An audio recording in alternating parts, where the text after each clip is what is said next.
કૃષ્ણ વિદ્યાર્થી મિત્રો, આપણે આજે ચોથો લેક્ચર આપવા હું જઈ રહ્યો છું પ્રકરણ 1 સાયન્સમાં, કે જેમાં આપણે પહેલા વિડિયો લેક્ચરમાં રાસાયણિક સમીકરણ વિશે શીખ્યા. બીજા લેક્ચરમાં આપણે કેટલીક રાસાયણિક પ્રક્રિયાઓ, જેમાં આપણે સંયોગીકરણ પ્રક્રિયા, વિઘટન પ્રક્રિયા, ત્યારબાદ એના પર આધારિત ઉષ્માક્ષેપક, ઉષ્માશોષક વિશે આપણે શીખ્યા.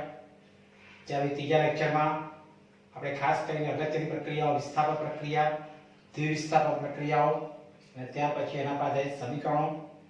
આજે ખૂબ જ અગત્યની એક જે રાસાયણિક પ્રક્રિયા છે કે જે આપણે ઓક્સિડેશન રિડક્શન પ્રક્રિયા શીખી ગયા ત્રીજા લેક્ચરમાં, અને એ ઓક્સિડેશન રિડક્શન પ્રક્રિયાઓની જે ભેગી પ્રક્રિયા એટલે કે રેડોક્સ પ્રક્રિયા, રેડોક્સ પ્રક્રિયા શું છે એની સાથે શીખીશું. અને ત્યારબાદ જે ક્ષારણ અને ખોરાકનું ખોરાકરણ, એ આપણે ટોપિકો અભ્યાસ કરવાનો છે. તો આજે આપણે વિદ્યાર્થી મિત્રો કે જે ખૂબ જ અગત્યની પ્રક્રિયા રેડોક્સ પ્રક્રિયા એટલે કે ઓક્સિડેશન રિડક્શન પ્રક્રિયા વિશે આપણે અભ્યાસ કરવાનો છે. મેં તમને આગળ પણ કીધેલું કે આ પાઠમાં ખાસ કરીને રાસાયણિક સમીકરણો આવે છે. તો વિદ્યાર્થી મિત્રો, રાસાયણિક સમીકરણો ખાસ લખીને તૈયાર કરો. સમીકરણો લખતા પહેલા એના રાસાયણિક સૂત્રો તૈયાર કરો. રાસાયણિક સૂત્રો તૈયાર થઈ જાય ત્યાર પછી જે સમીકરણો છે એ સમીકરણ જે તે એને લખીને તૈયાર કરો અને ત્યારબાદ એને ધ્યાનથી સંતુલિત કરો. એની પ્રેક્ટિસ ખાસ કરો. ખૂબ જ પ્રેક્ટિસ કરી તમને એ આવડી જશે. રાસાયણિક સમીકરણો જ્યારે તમે કરવા બેસો ત્યારે એના જે અણુસૂત્રો છે એ ખાસ તૈયાર કરો અને અણુસૂત્રો તૈયાર કર્યા પછી એનું રાસાયણિક સમીકરણ લખો. તો આજે આપણે જે ખૂબ જ અગત્યની રાસાયણિક પ્રક્રિયાઓ છે રેડોક્સ પ્રક્રિયા અથવા એને ઓક્સિડેશન રિડક્શન પ્રક્રિયાઓ કહે છે. તો સવાલ એ જે પૂછાય છે કે રેડોક્સ પ્રક્રિયા અથવા ઓક્સિડેશન રિડક્શન પ્રક્રિયાઓ એટલે શું, ઉદાહરણ આપીને સમજાવો. આ એક ખૂબ જ અગત્યનો 3 માર્કનો સવાલ છે કે રેડોક્સ પ્રક્રિયા અથવા ઓક્સિડેશન રિડક્શન પ્રક્રિયાઓ ઉદાહરણ આપી સમજાવો. તો વ્યાખ્યા ખાસ ધ્યાન આપજો કે જે પ્રક્રિયામાં ઓક્સિડેશન અને રિડક્શન બંને પ્રક્રિયાઓ એક સાથે થતી હોય, એટલે કે આપણે આગલા લેક્ચરમાં ઓક્સિડેશન પ્રક્રિયા શીખી ગયા, રિડક્શન પ્રક્રિયા શીખી ગયા.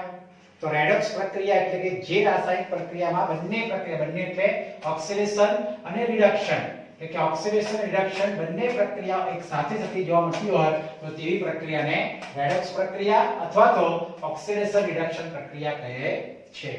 ફરી એકવાર, કે જે પ્રક્રિયામાં ઓક્સિડેશન અને રિડક્શન બંને પ્રક્રિયાઓ એક સાથે થતી જોવા મળતી હોય તો તેવી પ્રક્રિયાને રેડોક્સ પ્રક્રિયા અથવા ઓક્સિડેશન રિડક્શન પ્રક્રિયાઓ કહે છે. એના ખાસ ઉદાહરણ છે એ તમે લખીને તૈયાર કરવાના છે. તો પહેલું ઉદાહરણ છે કે CuO, કોપર ઓક્સાઇડ. આ કોપર ઓક્સાઇડની હું હાઇડ્રોજન વાયુ સાથે પ્રક્રિયા કરીશ તો મને કોપર અને વત્તા H2O એટલે કે પાણી જે નિપજ તરીકે પ્રાપ્ત થાય છે. હવે તમારે ખાસ એ ઓક્સિડેશન રિડક્શન પ્રક્રિયા સમજાવવાની છે. તો આપણે કહીએ કે ભાઈ ઓક્સિડેશન કોને કહેવાય? તો ઓક્સિડેશન કે જે રાસાયણિક પ્રક્રિયામાં ઓક્સિજનનો ઉમેરો થાય અથવા હાઇડ્રોજન દૂર થાય તેને ઓક્સિડેશન પ્રક્રિયા કહેવાય છે. જે રિડક્શન પ્રક્રિયા એનાથી વિરુદ્ધ હોય કે રિડક્શન પ્રક્રિયા જે આપણે શીખ્યા કે ભાઈ જે રાસાયણિક પ્રક્રિયામાં ઓક્સિજન ગુમાવે અથવા હાઇડ્રોજન મેળવે એને રિડક્શન પ્રક્રિયા કહેવાય છે. એના આધારે આપણે બંને પ્રક્રિયા જે ભેગી રાખીશું. તો જે પહેલું આપણે કીધું કે ઓક્સિડેશન પ્રક્રિયામાં દેખાય છે કે ભાઈ હાઇડ્રોજનમાંથી જે પાણી બને છે એટલે કે હાઇડ્રોજન વાયુમાંથી H2O બને છે એટલે તમારે એરો એ H2 પરથી H2O તરફ લઈ જવાનું. આ ખાસ ધ્યાન આપવાનું છે કારણ કે હાઇડ્રોજનમાં શેનો ઉમેરો થાય છે? ઓક્સિજન મેળવે છે. દેખાય છે મેં બતાવ્યું છે કે ભાઈ ઓક્સિજન મેળવે છે કારણ કે H2 માં O આવી ગયું એટલે કે H2O એનો કે ઓક્સિજન મેળવે છે અને ઓક્સિજન મેળવવા માટે શું કહેવાય? ને ઓક્સિડેશન કહેવાય. એટલે આ ખાસ તમારે એરો એ H2 પરથી H2O તરફ લઈ જવાનું કારણ કે H2 માં O ઉમેરાય છે એટલે કે ઓક્સિજનનો ઉમેરો થાય છે અને માટે ઓક્સિડેશન કહેવાય. જ્યારે રિડક્શનમાં આપણે કહ્યું કે CuO, કોપર ઓક્સાઇડમાંથી Cu બને છે અહીંયા નિપજમાં. પરિણામે તમારે CuO માંથી એરો આ Cu તરફ લઈ જવાનું છે એટલે કે ઓક્સિજન ગુમાવે છે. કેમ? કારણ કે CuO માંથી ખાલી Cu બની જાય છે અને પરિણામે ઓક્સિજન ગુમાવે છે. માટે કઈ પ્રક્રિયા કહેવાશે? રિડક્શન. એટલે જે રાસાયણિક સમીકરણ લખ્યા પછી તમારે જે એરો છે એ તમારે ખાસ બતાવવાનો છે ઓક્સિડેશન પ્રક્રિયાનો અને રિડક્શન પ્રક્રિયા. માટે બંને પ્રક્રિયા જ્યારે ભેગી થાય છે એને રેડોક્સ પ્રક્રિયા કહેવાય. તો ખાસ અગત્યનું ઉદાહરણ છે. એ રીતે બીજું ઉદાહરણ છે કે ઝિંક ઓક્સાઇડ ZnO કે જેનું કાર્બન જોડે પ્રક્રિયા કરો તો ઝિંક વત્તા મને CO એટલે કે કાર્બન મોનોક્સાઇડ પ્રાપ્ત થાય છે નિપજ તરીકે. એમાં પણ તમારે ઓક્સિજન અને ઓક્સિડેશન પ્રક્રિયા રિડક્શન પ્રક્રિયા સમજાવવાની છે. તો આ જે કાર્બન છે એમાંથી જ્યારે CO બને, CO એટલે કાર્બન મોનોક્સાઇડ બને છે એટલે કે તમારે કાર્બનમાંથી એરો ક્યાં લઈ જવાનો છે? CO તરફ. કેમ? કારણ કે ઓક્સિજન મેળવે છે અને ઓક્સિજન મેળવે છે માટે ઓક્સિડેશન પ્રક્રિયા કહેવાય. અને એવી રીતે આ જે ZNO માંથી ઓક્સિજન શું કરે છે? ગુમાવે એટલે Zn બને છે અને ઓક્સિજન ગુમાવે છે પણ એને કઈ પ્રક્રિયા કહેવાય? રિડક્શન. એટલે આગળ જે આપણે ત્રીજા લેક્ચરમાં વાત કરી કે જે ઓક્સિડેશન પ્રક્રિયામાં ઓક્સિજન નો ઉમેરો થાય અથવા હાઇડ્રોજન દૂર થાય, જે રિડક્શન પ્રક્રિયામાં ઓક્સિજન ગુમાવે અથવા હાઇડ્રોજન મેળવે. તો આવી જે બંને પ્રક્રિયાઓ ભેગી એટલે કે રેડોક્સ પ્રક્રિયા કહેવાય છે. માટે જે તે સમીકરણ લખો એમાં તમારે ઓક્સિડેશન અને રિડક્શન બંને પ્રક્રિયા એક જ સમીકરણમાં તમારે બતાવવાની હોય. એટલે ત્રીજું ઉદાહરણ અગત્યનું છે કે MnO2 મેંગેનીઝ ડાયોક્સાઇડની પ્રક્રિયા હું HCl એટલે કે સમીકરણ બેલેન્સ માટે મેં 4 લખ્યા છે. 4HCl gives MnCl2 2H2O Cl2. આ એક રાસાયણિક સમીકરણ મેં લખ્યું છે. એના પરથી આપણે આ ઓક્સિડેશન રિડક્શન પ્રક્રિયા સમજાવીએ. તો જે HCl એટલે કે હાઇડ્રોક્લોરિક એસિડ, એ હાઇડ્રોક્લોરિક એસિડ માંથી આપણે બતાવ્યું કે Cl2 એટલે કે શું થાય છે? હાઇડ્રોજન ગુમાવે છે. કેમ? કારણ કે HCl માંથી આગળ આ Cl2 વાયુ બન્યો એટલે પ્રક્રિયક તરીકે HCl છે, નિપજ તરીકે Cl2 વાયુ બને છે. એમાંથી H દૂર થયો એટલે કે હાઇડ્રોજન દૂર થયો અને હાઇડ્રોજન દૂર થાય તો તે પ્રક્રિયાને શું કહેવાય છે? ઓક્સિડેશન. કારણ કે હાઇડ્રોજન ગુમાવે અને જે રાસાયણિક પ્રક્રિયામાં હાઇડ્રોજન ગુમાવે અથવા ઓક્સિજન મેળવે એને આપણે ઓક્સિડેશન કહીએ. તો આ જે ઉદાહરણ છે ત્રીજું ઉદાહરણ કે એમાં HCl માંથી આ H દૂર થાય છે એટલે કે હાઇડ્રોજન ગુમાવે છે માટે ઓક્સિડેશન કહેવાય. જ્યારે તે MnO2 માંથી MnCl2 બને છે. તમારે એરો ખાસ ધ્યાન આપવાનું છે કે MnO2 માંથી એરો ક્યાં લઈ જવાનો? MnCl2. કારણ કે એમાંથી ઓક્સિજન શું થાય છે? ગુમાવે છે. કારણ કે MnO2 માં ઓક્સિજન છે અને MnCl2 માં ઓક્સિજન નથી એટલે ઓક્સિજન ગુમાવ્યો અને ઓક્સિજન ગુમાવે છે એટલે કઈ પ્રક્રિયા કહેવાય છે? રિડક્શન. લાઈઝરમાં રાસાયણિક સમીકરણ લખ્યા પછી બંને પ્રક્રિયાઓ એટલે કે ઓક્સિડેશન રિડક્શન પ્રક્રિયા તમારે એરો દ્વારા સમજાવવાની છે. અને ખાસ આ તમારે બંને પ્રક્રિયાઓ એક જ સમીકરણમાં બતાવવાની છે. તો આવી પ્રક્રિયાઓને રેડોક્સ પ્રક્રિયા કહેવાય. ફરી એકવાર કે જે રાસાયણિક પ્રક્રિયામાં ઓક્સિડેશન અને રિડક્શન બંને પ્રક્રિયાઓ સાથે થતી હોય તો તેવી પ્રક્રિયાને રેડોક્સ પ્રક્રિયા કહેવાય છે. એના ઉદાહરણ છે. તો આજે એટલા ઉદાહરણ શીખ્યા. એમાં આપણે કીધું કે ભાઈ ઉપરોક્ત પ્રક્રિયામાં જે CO એટલે કે કોપર ઓક્સાઇડ, ત્યાં પછી ZNO એટલે ઝિંક ઓક્સાઇડ અને MnO2 એટલે કે મેંગેનીઝ ડાયોક્સાઇડ. આ જે ત્રણ CO, ZNO અને MnO2 નું અનુક્રમે Cu, જેમ કે CO માંથી શું બને છે? Cu. એ રીતે ZNO માંથી Zn અને MnO2 માંથી MnCl2 એટલે કે આ જે CO માંથી Cu બને છે, ZNO માંથી Zn બને છે અને MnO2 માંથી MnCl2 માં રિડક્શન થાય છે. કેમ રિડક્શન થાય છે? કારણ કે આપણે કીધું કે ઓક્સિજન ગુમાવે છે. CO માંથી Cu બની કે ઓક્સિજન ગુમાવે રિડક્શન, ZNO માંથી Zn બની કે ઓક્સિજન ગુમાવે રિડક્શન અને MnO2 માંથી MnCl2 એટલે ઓક્સિજન ગુમાવે છે માટે રિડક્શન થાય છે. એથી ઊંધું કે જ્યારે H2 એટલે કે હાઇડ્રોજન એ તે C એટલે કે કાર્બન અને HCl એટલે કે હાઇડ્રોક્લોરિક એસિડ નું અનુક્રમે H2 એટલે કે H2 માંથી H2O, C માંથી CO અને આપણે કહી શકાય કે HCl માંથી શું બને છે? Cl2 એટલે કે એમાં કહી શકાય કે ભઈ આ છેલ્લી જે પ્રક્રિયા જેમાંથી હાઇડ્રોજન ગુમાવે છે, જ્યારે ઉપરની પ્રક્રિયામાં H2 માંથી H2O બને છે અને C માંથી CO એટલે કે ઓક્સિજનનો ઉમેરો થાય છે અને ત્રીજી પ્રક્રિયામાં HCl માંથી હાઇડ્રોજન દૂર થાય છે અને માટે એને શું કહેવાય છે? ઓક્સિડેશન થાય છે.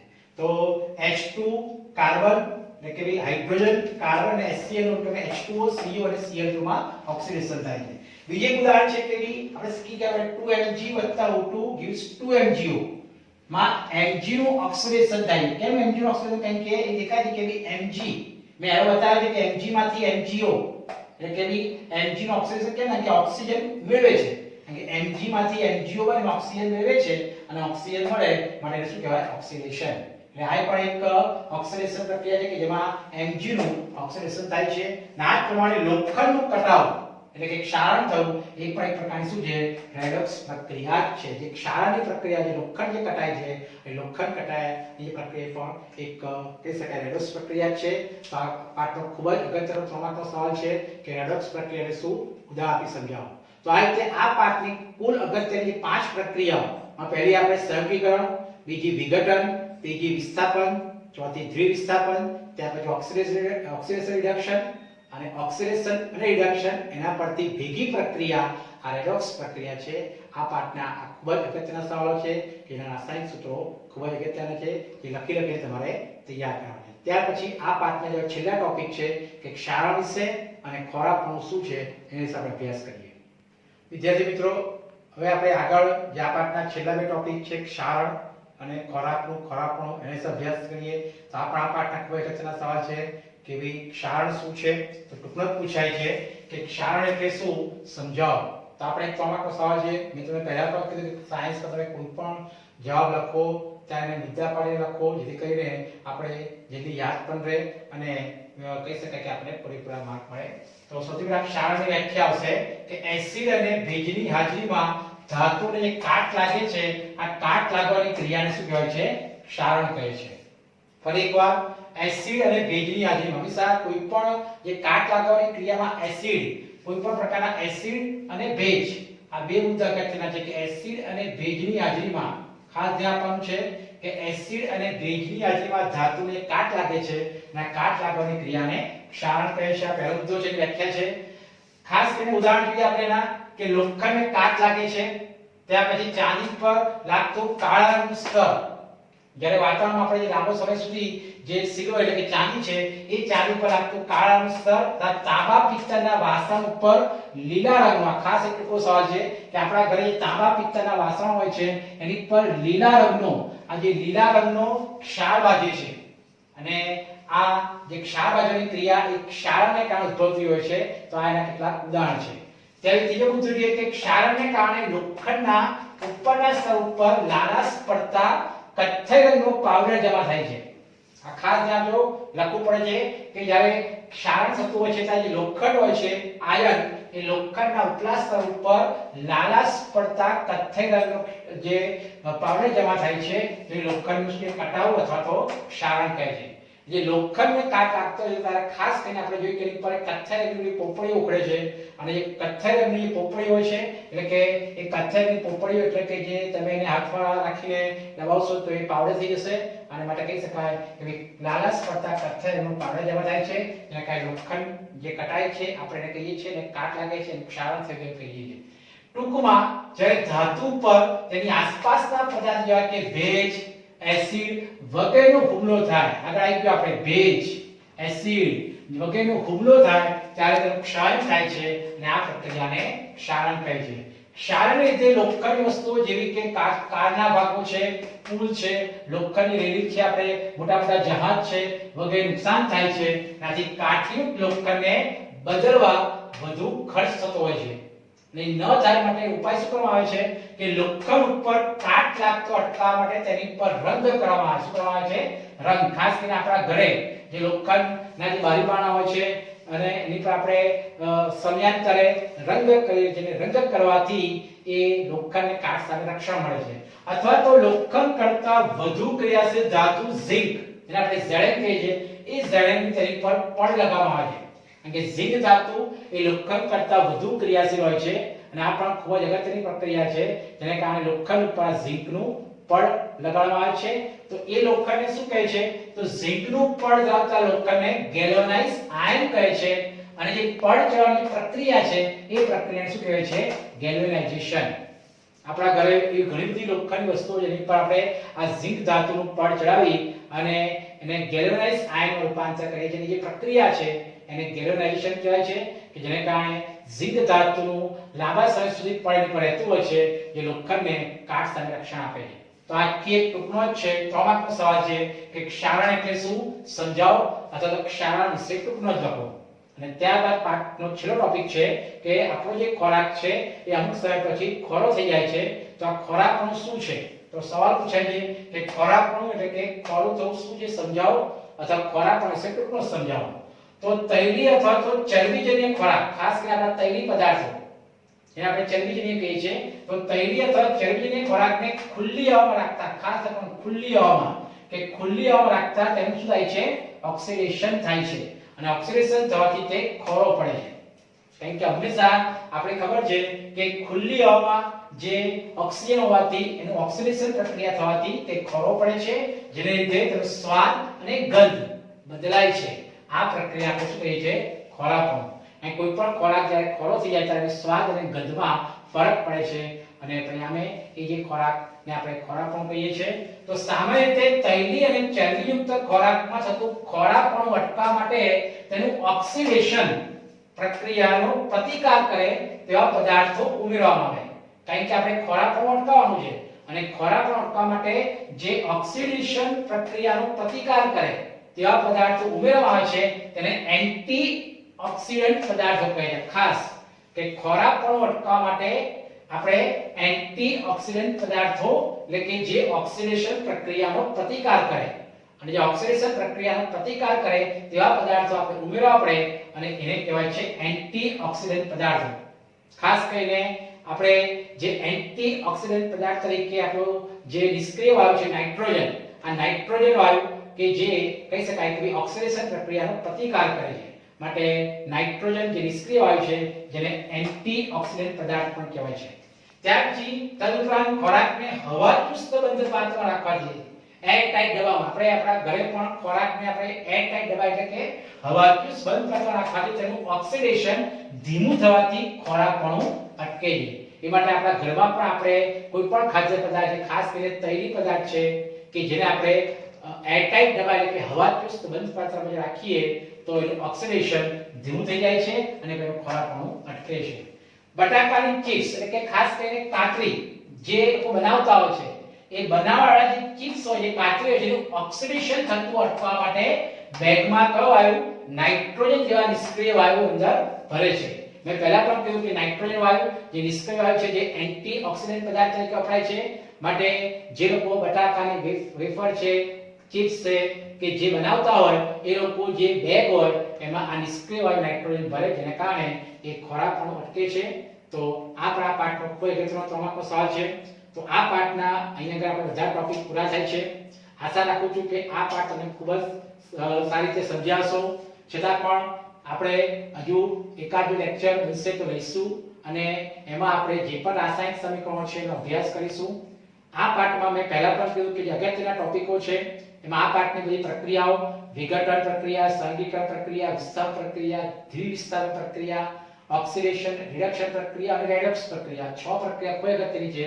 અને ત્યાર પછી આ ક્ષારણ અને ખોરાકનું ખોરાપણું. એ સિવાય રાસાયણિક સમીકરણો મેં તમને પહેલા પણ કહ્યું વિદ્યાર્થી મિત્રો લખીને તૈયાર કરો. છતાં પણ કોઈ ક્વેરી હોય તો મારા જે વિડિયો લેક્ચરને લાઈક કરો અને સબસ્ક્રાઇબ ખાસ કરો. જે પણ ક્વેરી હોય તો મને WhatsApp કરો અથવા તો મને ફોન કરી એની ક્વેરી આપણે દૂર કરીશું. જય શ્રી કૃષ્ણ.